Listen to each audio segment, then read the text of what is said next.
Esta semana, que es la presentación, que arrancó el lunes, con un estudio que se presentaba en Estados Unidos y que presentaba una asociación de médicos americana, ¿no?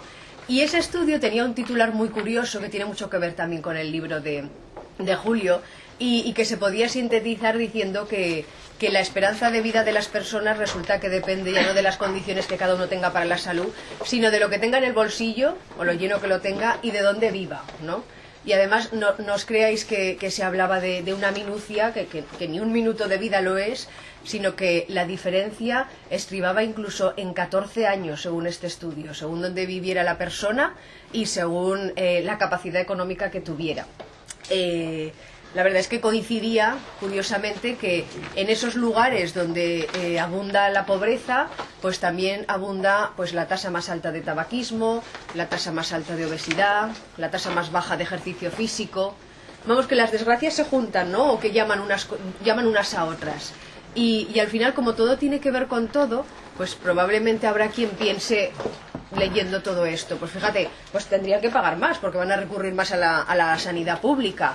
O también los habrá que digan, que estigmaticen a ese colectivo de gente con menos recursos porque precisamente pues caen en esos hábitos poco saludables, ¿no? Ahora que defendemos tanto la salud y tantas cosas. Pero también habrá quienes diseñen políticas, a lo mejor, pues precisamente teniendo en cuenta esos datos. Imagínense ustedes si en función de eso se fija una determinada edad para jubilarse.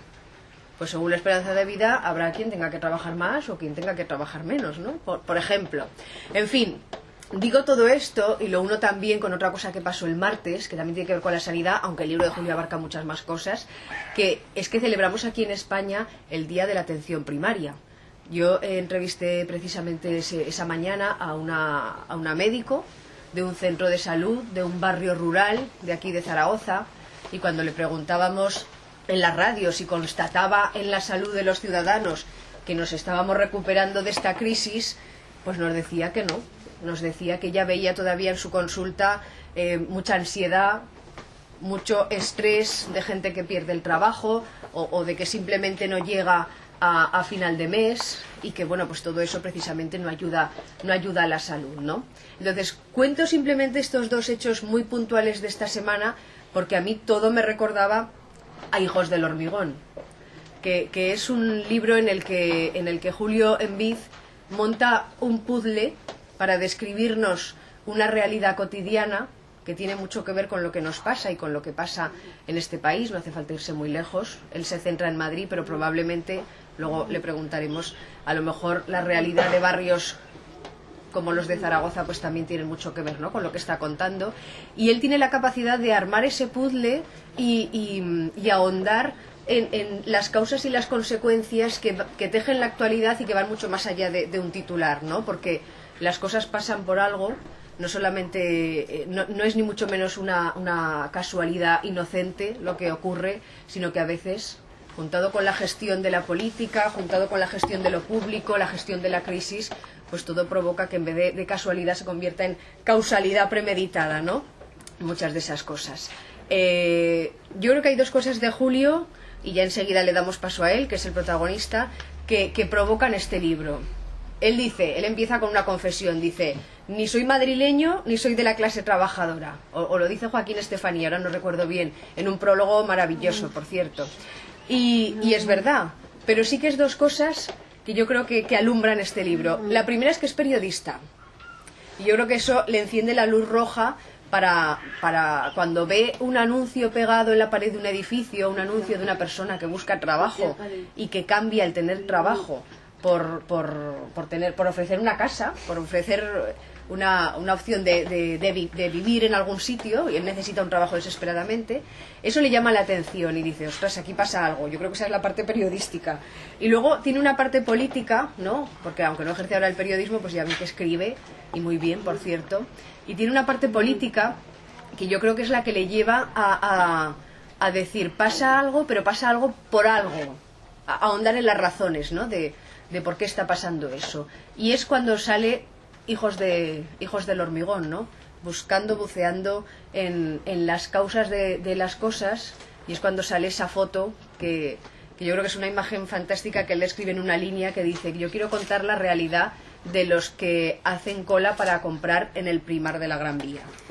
Aquí a lo mejor no vemos las colas porque hemos ido al Primar al Extrarradio, que esa también es otra cosa para analizar, pero es muy gráfico, ¿no? Entonces él va a describir cómo se vive en esa periferia sur de Madrid, que probablemente se pueda extrapolar a cómo se vive en las periferias de muchas otras ciudades o en los barrios de la clase obrera de muchas otras ciudades.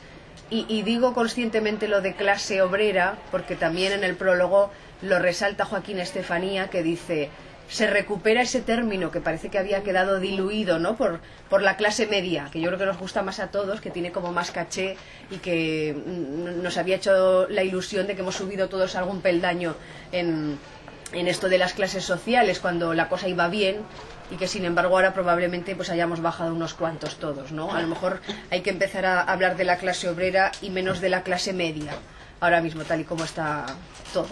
Así que, bueno, simplemente yo darle paso a Julio, que es uno de esos jóvenes, aunque sobradamente preparados, que yo creo que él puede contar su experiencia, que ha alumbrado en este libro con muchísimos datos, pero sin emborracharnos. O sea, yo creo que consigue el equilibrio de la solidez que dan los datos, que son los que confirman las historias y que pasa lo que está contando aquí, pero luego también consigue tejer una historia que habla no solamente de las diferencias de la vida por vivir en un sitio o en otro, sino también las diferencias que provoca la gestión política, las diferencias en la cultura y en su acceso, las diferencias en la música, en el cine.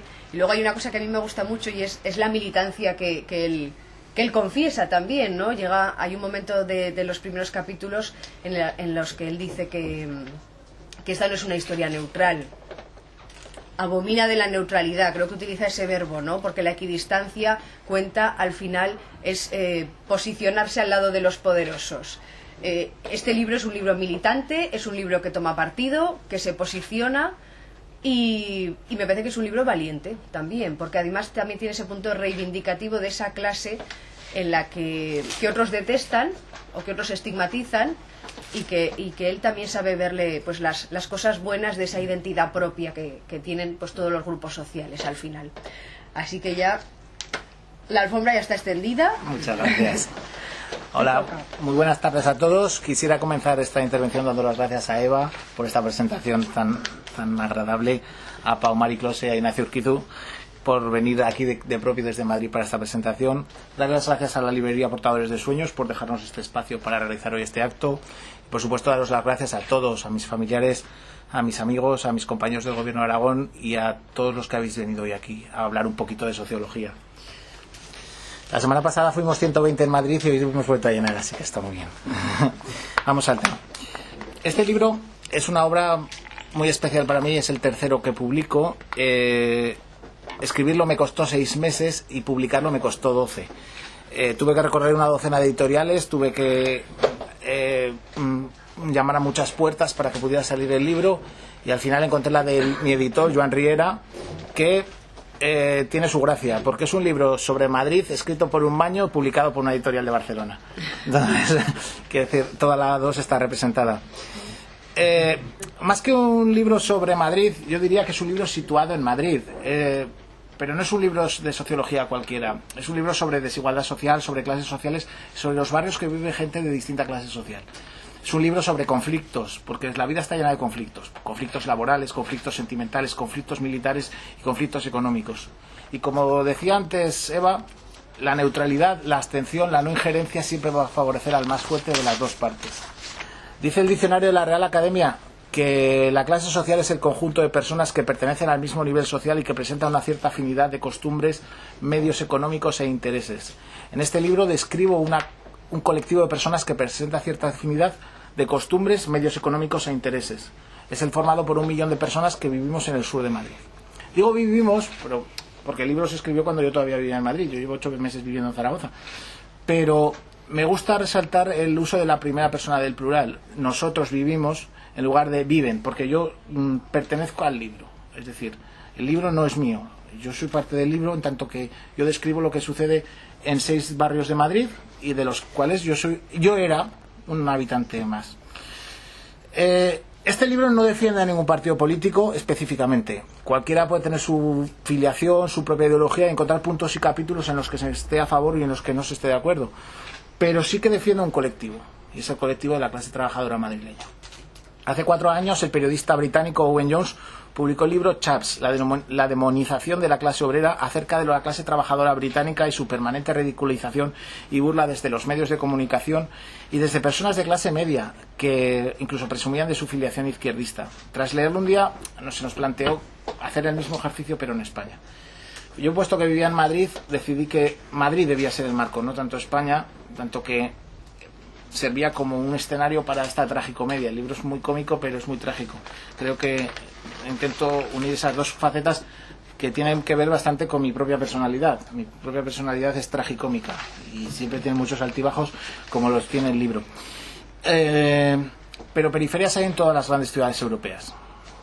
Y lo que hablábamos antes, sin irnos muy lejos, en esta muy noble y muy leal ciudad de Zaragoza, muy heroica, hay una diferencia de renta per cápita de más de 15.000 euros entre distritos colindantes. Hay una diferencia de distritos y barrios como Las Delicias, como El Gancho, como La Paz, como Torrero, que están por debajo de los 25.000 euros anuales, frente a los más de 40.000 que disponen los residentes de esta zona.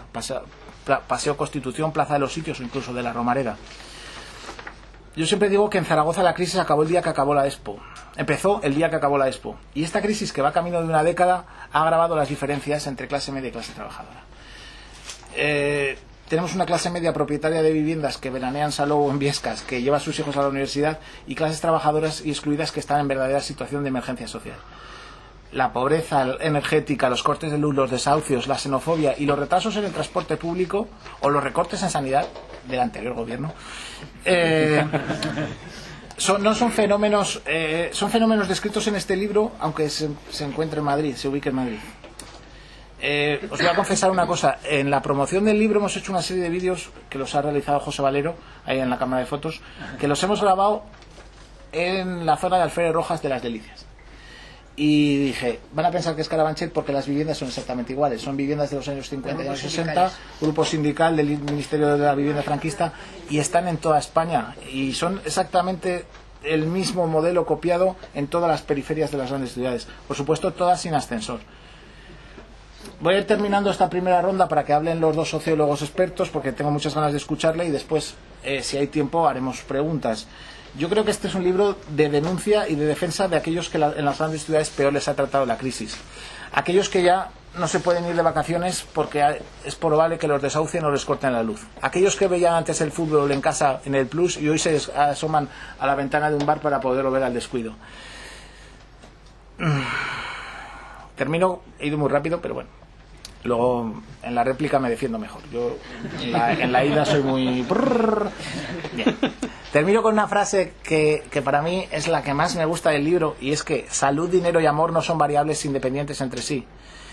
Porque creo que las tres cosas están ligadas, y si te va bien en el dinero, pues probablemente que te vaya bien en la salud y te vaya bien en el amor. Y si no, probablemente te puede ir mal en las tres, es más probable, es una cuestión de estadística.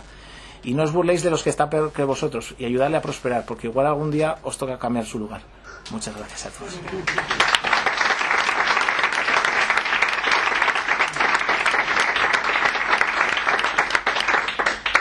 Bueno, pues vamos con la parte más académica, ¿no? Después del autor, que es la de la universidad, que los dos comparten, por cierto, además, como profesores de sociología.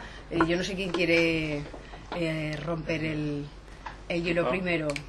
Pau Mariclose es profesor de sociología de la Universidad de Zaragoza. Yo creo que es experto precisamente en todos estos temas de los que habla el libro. Yo he tenido ocasión de charlar, nunca nos habíamos puesto cara, ¿verdad? Pero hemos tenido ocasión de charlar como entrevistadora y entrevistado en la radio vía teléfono, y precisamente siempre hablando de estos temas, ¿no? Hablando de renta básica, hablando de desigualdad, hablando de políticas sociales, de lo que se puede hacer, lo que se tiene que hacer, lo que no se debe hacer. Así que yo creo que su análisis seguro que será muy interesante. Pues nada, es verdaderamente un placer estar aquí. Digamos, es la primera vez además que presento en una librería y me encanta.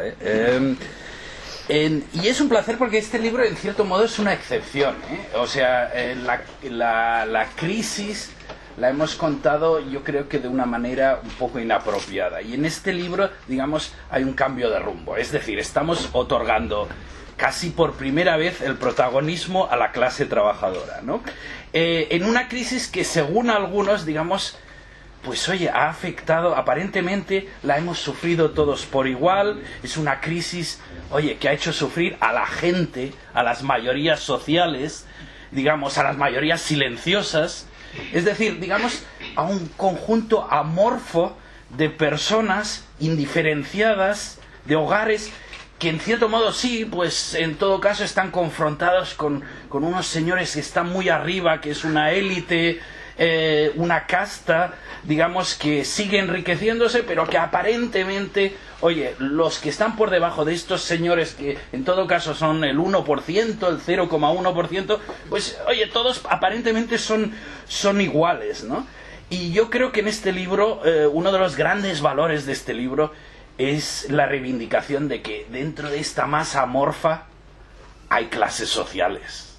Hay clases sociales y están maravillosamente descritas. En el libro hay lo que tradicionalmente los sociólogos llamábamos una infraclase. Hay una infraclase de personas que han quedado atrás, que han quedado desvinculados, que nunca han tenido vínculos, digamos, de participación real en el mercado de trabajo, o que en todo caso han quedado interrumpidos. Hay drogadictos, digamos, hay una descripción sobre las chabolas, los poblados de la droga en el sur de Madrid. Hay una descripción de lo que ahora se llama el precariado, ¿vale? El precariado que en cierto modo, digamos, puede tener orígenes de clase muy diversos, o sea, incluso hay precariado, digamos, que viene de la clase media empobrecida, pero hay mucho precariado fundamentalmente de clase trabajadora, cuyos conocimientos han quedado obsoletos, que han sido expulsados del mercado de trabajo porque de repente pues un nicho laboral como la construcción pues colapsa. En todo caso, hay un precariado que lo que le une es básicamente la inseguridad respecto a su futuro, la inseguridad respecto a la posibilidad de trabajar, de volver a trabajar, que trabaja en condiciones muy precarias, cuyos empleos pues son temporales, son empleos a tiempo parcial, mal pagados, sin derechos sociales, etcétera, etcétera. Eso es el precariado, ¿vale? Pero además de eso hay una clase trabajadora. En el libro hay una clase trabajadora que mejor o peor tratada en sus empleos vive en barrios con un perfil claramente de clase. Es decir, utiliza servicios sociales que generalmente son peores que los que utilizan las clases que viven en otros barrios, digamos, servicios sociales, digamos, más escasos, peor dotados, etcétera, etcétera. Y por último, digamos, se dibujan así en el fondo, porque no son los protagonistas del libro, frente a lo que, digamos, nos cuentan otros relatos, hay clases medias también. Hay clases medias que se encuentran en situación ventajosa respecto a las clases trabajadoras, respecto al precariado y respecto a la infraclase. Las llamaremos ahora clases bajas, ¿vale? O sea, es un libro sobre clases bajas. Nosotros llevábamos muchos años sin hablar de clases bajas. Durante la etapa de expansión nadie quiso ser clase baja, nadie se quería reconocer como clase baja. No se reconocía a la gente como clase trabajadora, no se reconocía como precariado, no se reconocía como infraclase. Era peyorativo ser de clase baja, hasta el punto de que una cosa sorprendente en las encuestas es que todo el mundo se declaraba de clase media, incluso los parados se declaraban de clase media. O sea, al final del periodo de expansión, la mitad de los parados dicen que son clase media, ¿vale? Es decir, digamos que la gente se comparaba con su entorno y, bueno, dentro de su entorno eran medios, ¿vale? Eso sí, los entornos eran conglomerados de clase. Dentro de esos entornos que son conglomerados de clase, son clases medias, ¿vale? Pero eso les llevaba, digamos, a vivir en una pequeña burbuja, una burbuja de ilusión de que por fin estaban participando en las clases medias. Esta ilusión se ha quebrado con la crisis, y yo creo que Julio refleja, digamos, este cambio, esta ruptura respecto al pasado, lo refleja de forma maravillosa, combinando técnicas cualitativas de antropólogo, ¿vale? Él no estudió antropología, pero este libro, si es alguna cosa, yo diría que no es sociológico, es antropológico, ¿vale? Combinando técnicas cuantitativas, combinando un gran sentido del humor, rigor. Es un libro encomiable por todos los lados. ¿Qué ha hecho la crisis? ¿Y qué refleja muy bien el libro? Bien, la crisis ha ensanchado la brecha económica entre la clase media, que en Madrid vive por encima del Manzanares, y las clases bajas, la clase trabajadora, el precariado y la clase y la infraclase. Es decir, la crisis, y es una cosa que no se dice muy a menudo, la crisis fundamentalmente ha empobrecido a los que ya eran pobres, ¿vale? A los que no eran de clase media, aunque pensaran que eran de clase media. Y la crisis ha hecho que cobren relieve fronteras de clase, fronteras que nunca habían dejado de existir, pero que se difuminaron durante la crisis. El libro de Envid, de Julio, describe muy bien esas desigualdades, esas fronteras que existen en términos de privación económica, que existen en términos de exposición a la precariedad laboral, es decir, que existen, digamos, en las angustias que sufren los diferentes grupos. Es maravillosa la descripción que hace sobre lo que él llama la economía de la miseria ajena, que son, digamos, los negocios de lotería, los negocios de hechiceros, de brujas que te adivinan el futuro, que, digamos, gestionan la miseria ajena, ¿no?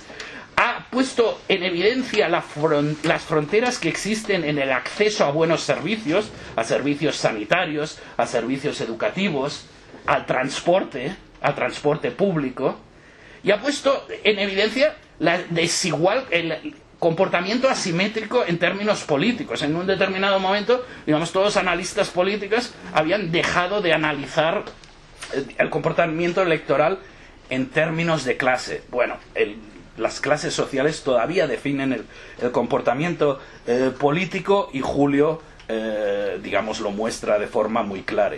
Lo hace con gran empatía, reivindicando siempre la creatividad de la clase trabajadora y sus referentes sociales, frente, digamos, a los discursos públicos que muchas veces, digamos, en relación a Chaves, el libro británico que sobre todo aborda eso, los discursos que ridiculizan a las clases bajas, que las tratan de zafias, de chabacanas, y, digamos, todo lo que emiten, digamos, tiene escaso valor.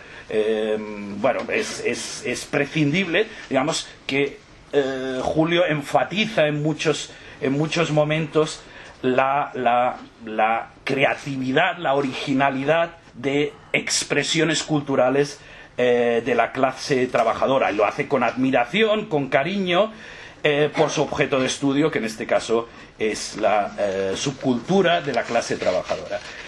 Me encanta, y voy terminando, me encanta que el libro sea agradecido, o sea, me encanta el capítulo de agradecimientos, y en particular, digamos, el agradecimiento que hace a dos exnovias de piernas largas, ¿vale?, que le tarifaron de su lado, y que el hecho de que le tarifaran de su lado, ese uso de jerga, digamos, del sur de Madrid, es maravillosa. Le tarifaron de su lado, y con eso le permitieron salir del centro de Madrid y conocer Carabanchel y escribir este libro, ¿no? Entonces, imprescindible, o sea, digamos que es una experiencia con la que uno medio se siente identificado, aunque seguro que las novias no eran de tanto valor como las suyas, pero en todo caso el libro es una reivindicación del valor de las experiencias de exposición a la alteridad, de empatía con los vulnerables, el valor de la curiosidad y el valor del conocimiento. Es decir, digamos, Julio, de alguna manera, no sé si en esto hay una especie de venganza hacia las exnovias, pero en todo caso, él nos está diciendo que es mucho mejor lo que le ha pasado, que es que las exnovias de piernas largas con expectativas de vivir en un piso de 100 metros en el centro de Madrid no valían la pena. Lo que vale la pena es vivir en Carabanchel, ¿vale? En un piso de 60 sin ascensor. En un piso de 60 sin ascensor, ¿vale? En ese sentido también me quedo además con un retrato maravilloso de las clases sociales y sus diferencias que inaugura el libro y que entronca con lo que decía al principio sobre la incapacidad de algunos para distinguir dentro de la gente o de las mayorías sociales, y que no me resisto a leer para acabar mi intervención. Y es el primer párrafo del libro, ¿vale? Entonces, érase el lejano año 2011 en la capital de un reino con su rey y sus palacios. Dos colegas en camiseta y vaqueros bebían un par de yonquilatas, lata de cerveza de medio litro, sentados en un banco de hormigón de una plaza cualquiera de Carabanchel, un barrio castizo del suroeste madrileño. Allí pasaban las tardes reflexionando sobre la vida y perdiendo el tiempo con el único afán de que este bien sobrante transcurriese lo más rápidamente posible. Uno se quejaba de no tener trabajo y el otro de no tener novia. La obsesión con la novia es... Uno de que hiciera calor y el otro de que hiciera frío. Allí se acercaron un par de hipsters barbudos, vestidos a la moda modernita, con gafotas de pasta, uno con sombrero y el otro con mitones de marca y teléfono móvil caro, a darles unas octavillas para acudir a una asamblea de barrio del 15M que iba a tener lugar en ese mismo lugar. Los dos bebedores cogieron los papeles por no hacerles el feo, pero pasaban bastante de ir. Llegó un viejo desdentado, flacucho, mal afeitado, medio riéndose, les dijo señalando a los barbudos del 15M: a estos les das un pico y una pala y salen corriendo. Los dos carabancheleros se rieron con ganas, porque efectivamente no eran como ellos. Lo dejo aquí.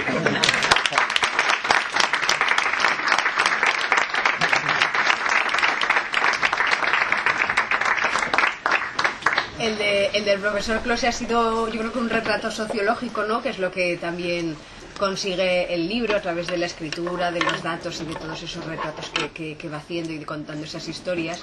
Probablemente el retrato que haga Ignacio Urquizu sea a lo mejor un poco más político, ¿no? Bueno, vamos a ver, ¿no? En primer lugar... así complementamos, no está sí, mal, ¿eh? Seguramente acabaré con un poco más de política, pero justamente quería agradecer eso, ¿no? Que Julio me invitara a acompañarlo hoy aquí, porque me recuerda que en algún momento pues también era sociólogo y me dedicaba a estas cosas, y sobre todo agradezco pues compartir la mesa con Eva, que ya es la segunda vez que presentamos un libro aquí en esta misma casa, y con Pau Mari Close, que como él es muy modesto pues tampoco lo voy a decir, pero seguramente es una de las personas que más sabe de desigualdad en España, no en Zaragoza, en España, de pobreza infantil. Es uno de los mayores expertos que tenemos en nuestro país sobre desigualdad, y por lo tanto todo lo que ha dicho lo ha hecho con bastante propiedad y sabe muy bien de lo que está hablando, porque lleva muchísimo tiempo trabajando sobre estos temas desde el punto de vista académico. Así que muchísimas gracias, y sobre todo gracias, Julio, por haber escrito este libro. Y yo creo que tenemos que darte las gracias muchos, porque creo que es un libro, y es donde quería girar mi intervención, que creo que en 2 puntos. Es un libro que pone el foco seguramente en el problema más importante de este país, del que se habla muy poco, pero seguramente es lo más importante que nos está pasando. Y es que en los últimos años la desigualdad no solo ha aumentado de forma, digamos, abusiva, sino que nos hemos convertido en uno de los países de la Unión Europea más desiguales. Conforme la crisis iba avanzando, hemos empezado a encabezar el pelotón de países desiguales de Europa. Siempre hemos sido un país con mucha desigualdad, pero se ha agravado mucho. Es un país donde, como Julio retrata, y aquellos que hemos estado mucho tiempo mirando datos, hay mucha gente que no puede hacer muchas cosas, que no puede ir al médico a cambiarse, digamos, la dentadura, que no puede irse de vacaciones. Y no estamos hablando de un 5 o un 10%, más de un 50% de la sociedad española no puede irse de vacaciones en estos momentos. Es decir, que no se puede pasar ese mes de descanso alejado de su hogar, sino que se tiene que quedar allí. Y lo retrata muy bien Julio cuando habla de cine, en ese capítulo de Llave de mi corazón, y acaba hablando de barrio, de esos chavales, de ese chaval que le toca una moto acuática en un barrio humilde y que no puede usar, claro, porque no se puede ir de vacaciones, está en torno a la moto acuática una parte del argumento.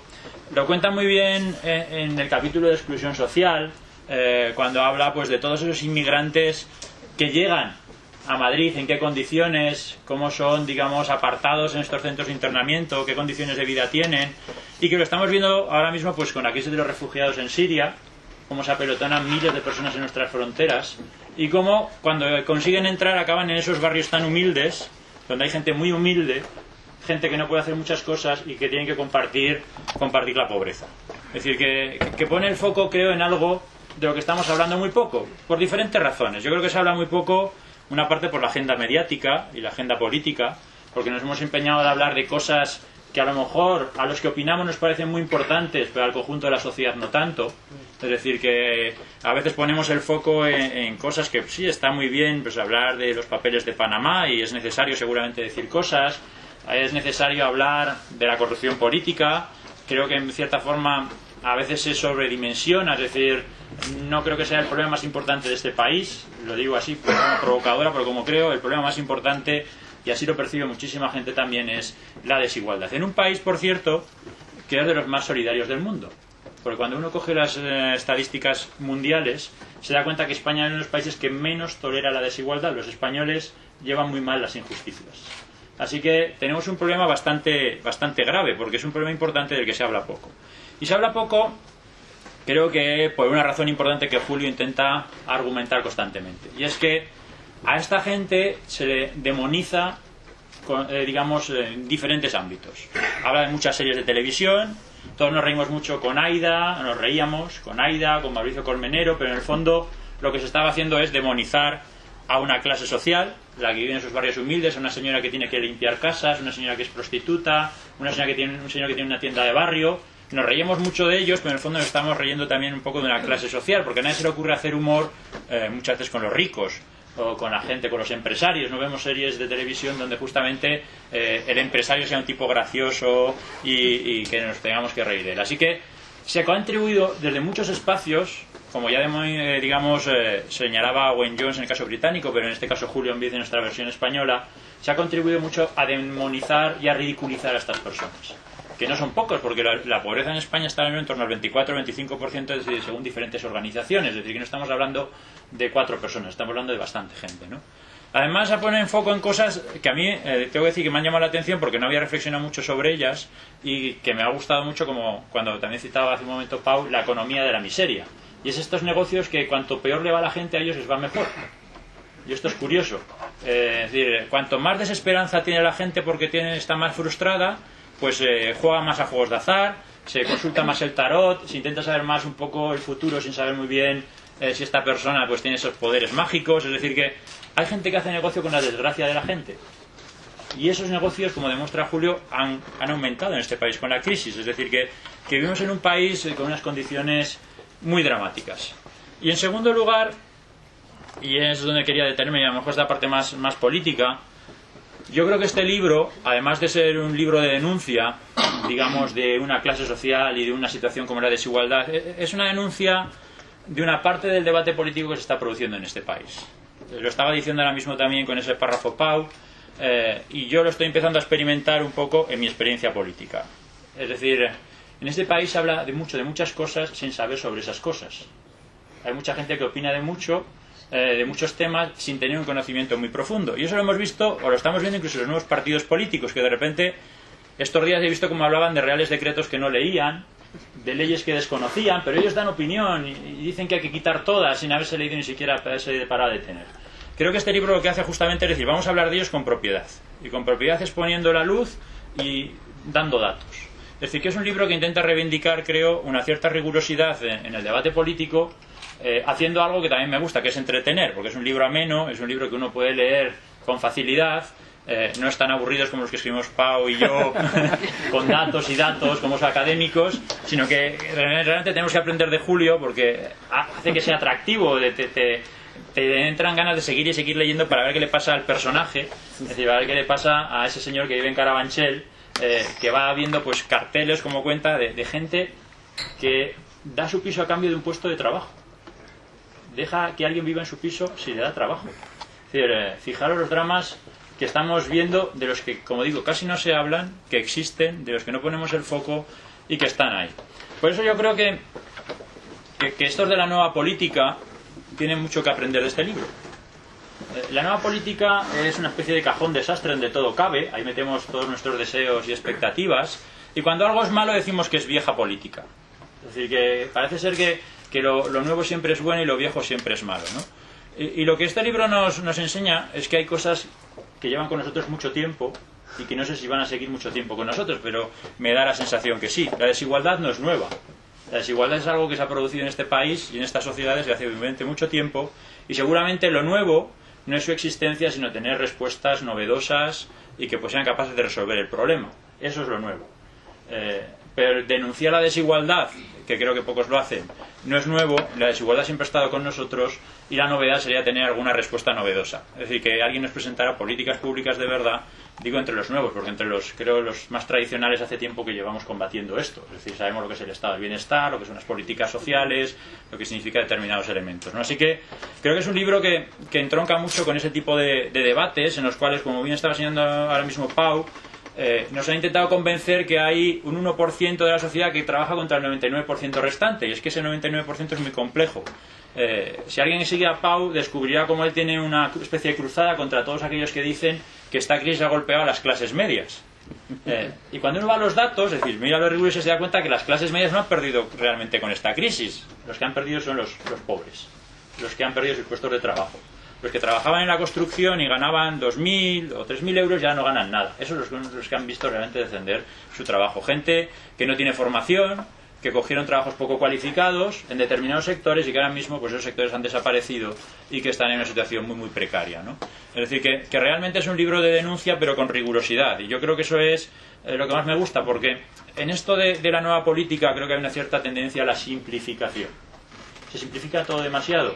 Nos obsesionamos con el titular, nos obsesionamos seguramente con generar el mejor tuit en muy pocas palabras, pero es que el mundo es bastante complicado, es bastante complejo. Cuando uno empieza realmente a adentrarse en la sociedad se da cuenta de que esto no es tan sencillo, de que efectivamente no es que haya ricos y pobres, sino que entre los pobres hay diferentes, digamos, clases, subclases, gente que tiene problemas de privación, gente que tiene problemas de pobreza. Es decir, que en realidad lo que a mí me aterra, y con esto voy acabando, es que nos estamos metiendo en un debate demasiado simplista de lo que nos está pasando en nuestro país, demasiado simplista, donde realmente lo que nos está pasando es bastante más grave de lo que parece, donde no nos atendemos a los principales problemas como la desigualdad y nos vamos a problemas seguramente menos relevantes, y donde cuando abordamos los problemas, como digo, los simplificamos en exceso sin realmente reflexionar sobre lo que está pasando, ¿no? Así que yo por eso creo que este libro es necesario. Yo lo que os invito a es que lo leáis, porque no solo vais a pasar un buen rato leyéndolo, sino porque además vais a aprender muchísimo, y porque además vais a descubrir que lo que le pasa a este país es bastante más grave de lo que parece, que hay gente que lo está pasando muy mal, y que seguramente, pues si hay muchos más libros como estos, yo creo que podremos resolver nuestro problema. Muchas gracias.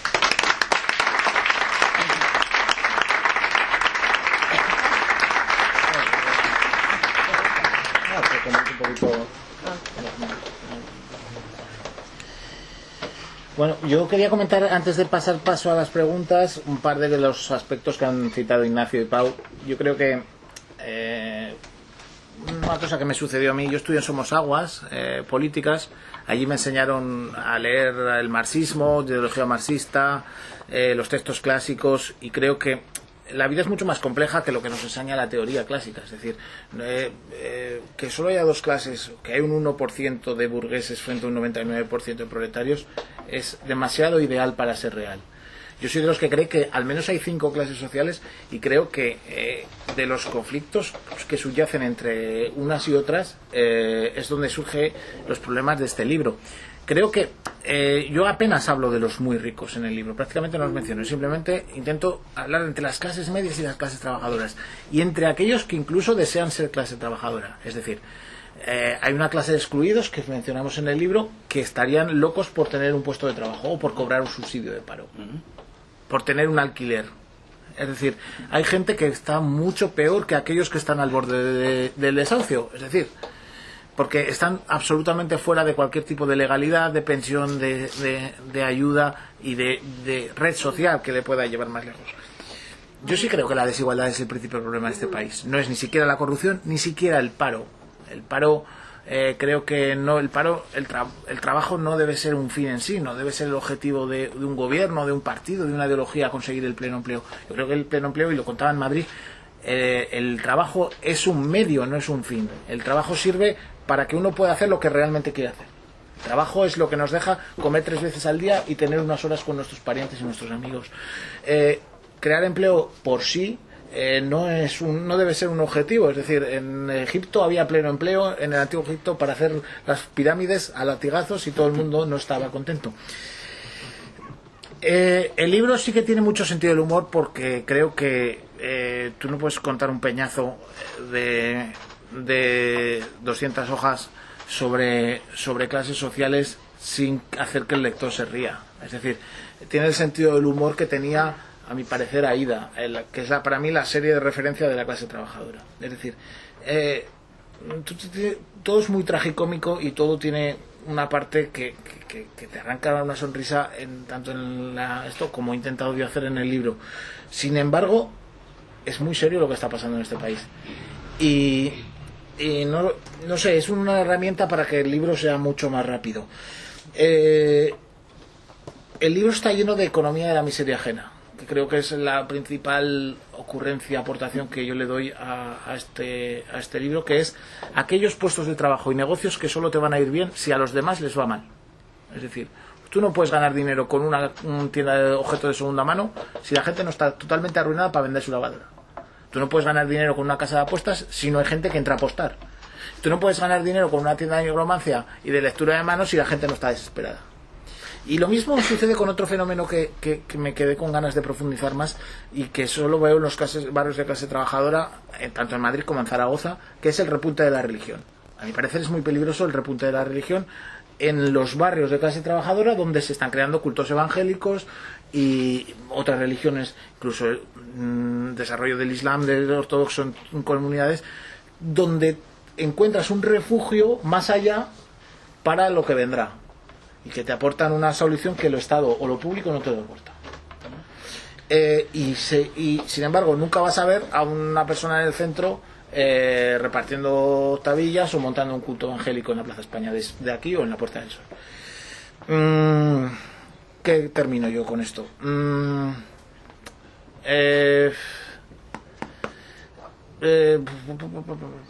he quedado en blanco. Se me ha ido el hilo. Se me ha ido el hilo.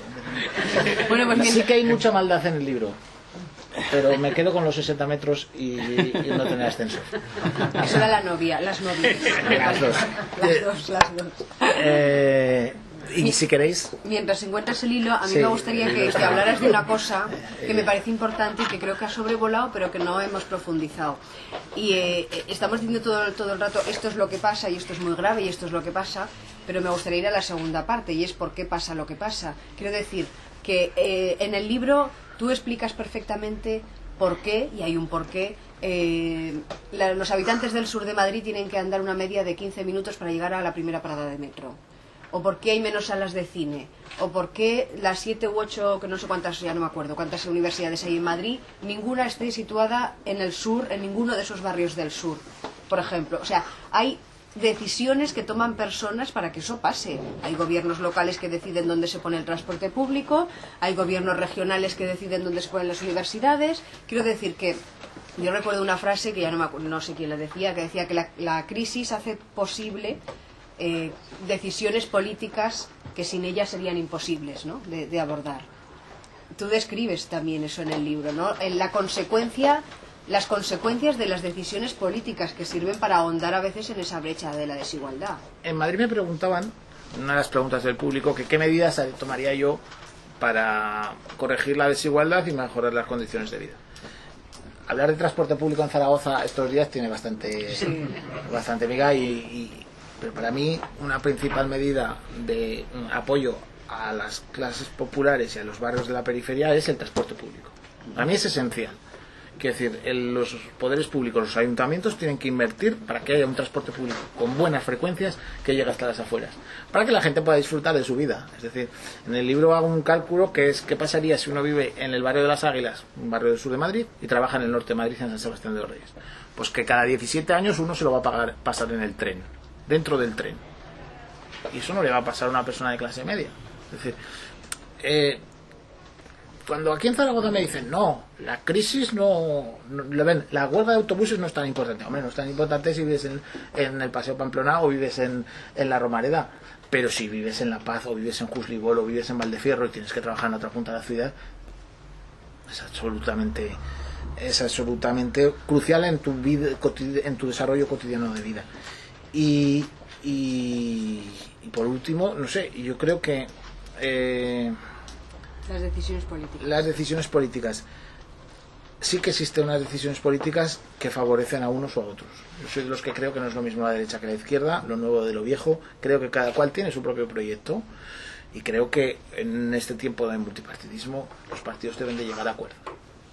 Pero no tenemos todos los mismos intereses, porque no todo el mundo piensa igual. No, a continuar con lo que dice Julio, o sea, es una pregunta muy interesante, pero creo que tiene una respuesta política, aunque no una dirección más. Y eso es algo que yo intento decir siempre, y eso Pau también lo sabe. El estado del bienestar español es el que menos redistribución genera de la OCDE, es el que menos igualdad genera. Y de eso casi nunca se habla aquí. Tenemos un estado de bienestar que está mal diseñado, que realmente a los que realmente, digamos, lo pasan muy mal, el estado del bienestar casi no les cubre. Para que te cubra el estado del bienestar español tienes prácticamente que tener un buen trabajo. Porque si tienes un buen trabajo y cotizas, pues entonces tienes una buena pensión, digamos que te puedes beneficiar de la educación concertada, digamos tienes un sistema sanitario, ahí es seguramente de los servicios que presta el Estado, lo que más igualdad genera es la sanidad, especialmente el gasto farmacéutico. Es decir, que tenemos un estado del bienestar comparado con otros países que no tiene un diseño para ayudar a la gente que más lo necesita, sino que ayuda muchas veces a gente que no lo necesita porque ya le va bastante bien, tal como lo hemos hecho. ¿Es una decisión política? Pues seguramente sí, es decir, habría que tomar decisiones políticas para cambiar ese diseño y hacerlo más redistributivo, pero también es verdad que no hay una fuerte presión social ni hay una demanda por introducir reformas en nuestro estado del bienestar. La gente está muy contenta. De hecho, cuando uno hace discursos te dicen, y recuperaremos los derechos que hemos perdido. Bueno, algunos han perdido más que otros, y los que más han perdido pues son los que menos votan, como dice Julio, son los que realmente nunca han recibido mucho.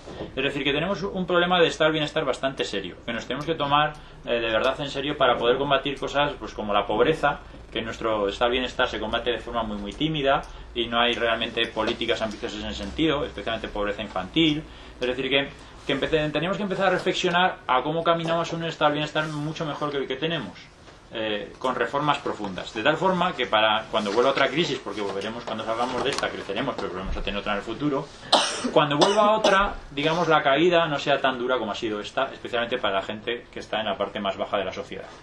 Y para eso tenemos que hacer cambiar políticas, rediseñarlas de nuevo, dar ayudas y servicios a gente que ahora mismo no las recibe, y a gente que está recibiendo cosas, pues a lo mejor habrá que decirles que no las tiene que recibir. Y lo voy a poner con un ejemplo. Ayer mismo una de las cosas que defendía en el Congreso era el tema de las tasas universitarias. Es verdad que se ha producido una subida abusiva. Una persona que las tasas universitarias en el año 92 eran entre 300 y 400 euros cuando tú ibas a la universidad. 20 años después eso ya era en torno a unos 700, 800 euros. En la actualidad está rondando casi los 2.000 euros una tasa universitaria. Yo cuando se aprobó el Real Decreto que permitió eso, que las tasas universitarias llegaran a los 2.000 euros, las revisiones de exámenes en mi asignatura se multiplicaron. Todo el mundo venía a revisar su examen. Y cuando me estaban allí, lo que realmente me decían los chicos, y me acordaré siempre de una chica, me decía, mira, yo por problemas familiares, pero estoy en una familia no muy estructurada, me dedico los fines de semana a hacer camas en hoteles, principalmente, trabajo en un hotel, hago las camas y me dedico a la limpieza, me pagan poco más de 600, 700 euros al mes, y si tú me suspendes, el trabajo de un mes es tu asignatura.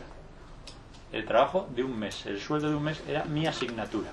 Imaginaos si suspendía 4 o 5 asignaturas, trabajaba casi medio año para la universidad, solo para eso.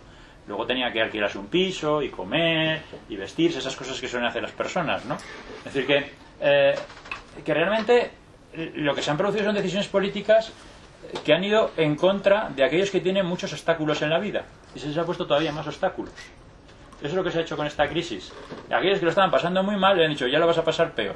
De tal forma que se ha atentado contra, creo, el motor de una sociedad, que es la igualdad de oportunidades. Es decir, que ahora mismo, para que os hagáis una idea, viendo las cifras, en otro libro recientemente publicado, venía a decir que la igualdad de oportunidades en España, o la probabilidad que hay, digamos, de cambiar de clase social, se ha retrocedido a una movilidad social similar a de los años 70. Es decir, realmente este país se ha vuelto mucho más desigual, pero principalmente por el diseño de las políticas sociales. Es decir, porque tenemos un estado del bienestar que no está bien diseñado en sus becas, como digo, en su sistema educativo, en las políticas de combate contra la pobreza, en todo lo que tiene que ver, pues digamos, de mercado de trabajo, donde realmente tú, como digo, consigues servicios y cotizas, si no cotizas estás frito.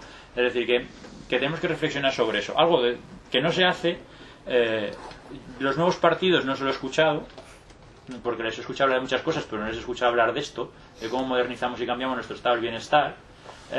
Y yo creo que en los medios de comunicación tampoco lo leo mucho, es decir, es una cosa sobre la que no se profundiza demasiado, de que quizá no estamos haciendo las cosas bien desde hace bastante tiempo en nuestro estado del bienestar, ¿no? Así que yo creo que tiene que ver principalmente con eso. Un elemento para apuntalar, y intentaré ser muy breve, esta idea es que, en efecto, digamos, el estado de bienestar en España es muy poco redistributivo, y digamos que el gran generador o sea, España, en términos de desigualdad, si no tuviéramos estado de bienestar, seríamos muy parecidos al resto de los países. Pero como tenemos un estado de bienestar tan poco efectivo, terminamos teniendo más desigualdad que los otros países, ¿no? Y una de las dimensiones es esta, de la redistribución, y otra es del tratamiento tan poco generoso que hacemos de determinados grupos sociales, y en particular me voy a referir a los niños, ¿vale? Y a los más jóvenes, porque este libro tiene niños y tiene jóvenes, y eso yo lo valoro mucho. O sea, se llama Hijos del Hormigón, y digamos hay adolescentes ahí, adolescentes que nos cuentan sus faltas de perspectivas o de horizontes, digamos, a largo plazo. Por ejemplo, los de la película de Barrio, las de Fernando de León. Y digamos que en esos barrios se forjan muchas veces condiciones sociales que imposibilitan, digamos, la igualdad de oportunidades en la vida. Y la igualdad de oportunidades en la vida desde edades muy tempranas. Es decir, se forjan esas condiciones porque, digamos, las familias no pueden llevar a sus niños a escuelas infantiles, ya sea porque no existen las escuelas infantiles, están alejadas, o porque el transporte público para llevarlos no existe, o porque las cuotas son demasiado caras, porque, digamos, el sistema está externalizado en Madrid, digamos, entran empresas privadas y básicamente no hay ayudas para las clases para que las clases más desfavorecidas llevan a sus niños a las escuelas infantiles. Madrid en ese sentido es conocido, o sea, las escuelas infantiles, pues ¿quién era la política que recibía becas? Luz Figar recibía becas para que sus niños pudieran matricularse en la escuela infantil, pero muchas, o sea, aquí en España tenemos en general un gran problema, porque los grupos que más se beneficiarían de la escuela infantil, que son los grupos más desfavorecidos, es algo que sabemos, digamos, con la literatura internacional, es decir, las escuelas infantiles se producen beneficios pedagógicos de estimulación cognitiva, fundamentalmente para los grupos más desfavorecidos. Pues son los que menos llevan a sus niños a las escuelas. ¿Por qué? Pues porque son caras y porque están alejadas, ¿no? Entonces, desde edades muy tempranas se forjan condiciones que hacen muy difícil salir adelante, ¿vale? Los niños llegan con desventajas ya cognitivas a la edad de escolarización, y cuando llegan a las escuelas, pues se encuentran escuelas con gran segregación social, con una concentración muy elevada de estudiantes que provienen de entornos desfavorecidos y que muchas veces traen a clase como una mochila pesada problemas sociales que tienen en casa. Digamos, situaciones de tensión, de estrés, derivadas por las dificultades para pagar facturas, derivadas de una amenaza de desahucio, etcétera, etcétera, etcétera. Esas son las condiciones en que estudian los niños en estos colegios que muchas veces tampoco gozan, digamos, de refuerzos necesarios para gestionar, digamos, estas situaciones tan complicadas, ¿no? Entonces, en estos barrios muchas veces se forja niveles muy altos de desafección escolar, de frustración, de apatía, de sensación de que no puedes salir adelante. Digamos que esto no es algo que ocurra en el sur de Madrid, particularmente. Pensad en lo que ocurre en las banlieues francesas, ¿no? Y que da lugar, digamos, a fracturas sociales muy importantes que, digamos, aparecen a esas edades, ¿vale? Las banlieues francesas o los disturbios de Gran Bretaña o disturbios similares que se producen incluso en Escandinavia, en Estocolmo, digamos, son un recordatorio de que la desigualdad que aparece a esas edades, digamos, puede tener un carácter explosivo y fracturar la sociedad, segmentarla, generar miedo, generar sensaciones de inseguridad, digamos, apoyar o legitimar iniciativas políticas para digamos, prevenir estas situaciones desde un enfoque centrado en la represión y en digamos, la inversión en cuerpos de seguridad, etcétera, etcétera. Las sociedades desiguales son sociedades que meten más gente en la cárcel, ¿vale? Y meten más gente en la cárcel porque básicamente son sociedades en que las clases medias y las clases altas se sienten inseguras, no porque realmente, digamos, y esto también es un elemento que sale en el libro, no porque haya más inseguridad, de hecho encontramos que en esos barrios no hay más inseguridad en términos de realmente índices de delitos, sino porque las clases medias y altas se sienten inseguras, ¿no? Entonces, digamos, tener niveles elevados de desigualdad, y sobre esto también hay una literatura internacional extensa, crea sociedades en que no vale la pena vivir. No vale la pena vivir porque son sociedades insolidarias, son sociedades fracturadas, son sociedades en que la gente se siente más insegura, y son sociedades en que la gente enferma más, y son sociedades en que la gente vive menos. O sea, me ha encantado esta mención a los 12 años, creo que has dicho, de 14 años. Bueno, en la ciudad de Glasgow, que es una ciudad muy desigual, ¿vale? La esperanza de vida en el barrio más rico es 22 años mayor que la esperanza de vida en el barrio más pobre. 22 años es la diferencia entre la esperanza de vida de la media británica y la esperanza de vida de Haití. Es decir, tenemos como muñecas rusas en las ciudades europeas. Es decir, en las ciudades europeas teníamos brechas entre el primer mundo y el tercer mundo equivalentes a las brechas que tenemos entre países. Hacemos una rondica. Sí, la gente se querrá marchar a cenar. Si quiere preguntar algo, ¿no? Sí, pero sí, una ronda de público. ¿Alguien se anima a hacer alguna pregunta? Es que lo han explicado muy bien. Lo habéis explicado fenomenal. Qué raro. En Madrid hubo que pararlos porque si no... Yo sí voy a hacerte una pregunta. A ver, yo no lo he leído el libro y por lo tanto a lo mejor con esta pregunta pues no estoy muy acertada, pero en todo este estudio que tú has realizado, ¿contemplas de alguna manera el tema de la inmigración? Sí, no. En el libro se habla mucho de inmigración, en tanto que la mayoría de los inmigrantes que llegan a Madrid es más fácil que vayan a un sitio barato, por tanto es mucho más fácil que vayan a los barrios del sur en lugar de irse a vivir al centro. Y eso, por ejemplo, ha cambiado positivamente en los barrios, es decir, los barrios de Madrid lo que sí que se ha producido es que se han agrupado por nacionalidades. Por ejemplo, y pasa lo mismo en Zaragoza. hay barrios donde se han agrupado los chinos, los ecuatorianos, los colombianos, más en Madrid, o más senegaleses, caboverdianos o marroquíes en Zaragoza. Y eso lo que produce, por un lado, es un sentimiento de pertenencia, y por otro lado, un proceso más largo de normalización, por decirlo, con respecto al resto de los vecinos. Pero una persona es normal que decida irse a vivir donde viven los de su pueblo. Es una cuestión lógica. Lo que sí que es sorprendente es que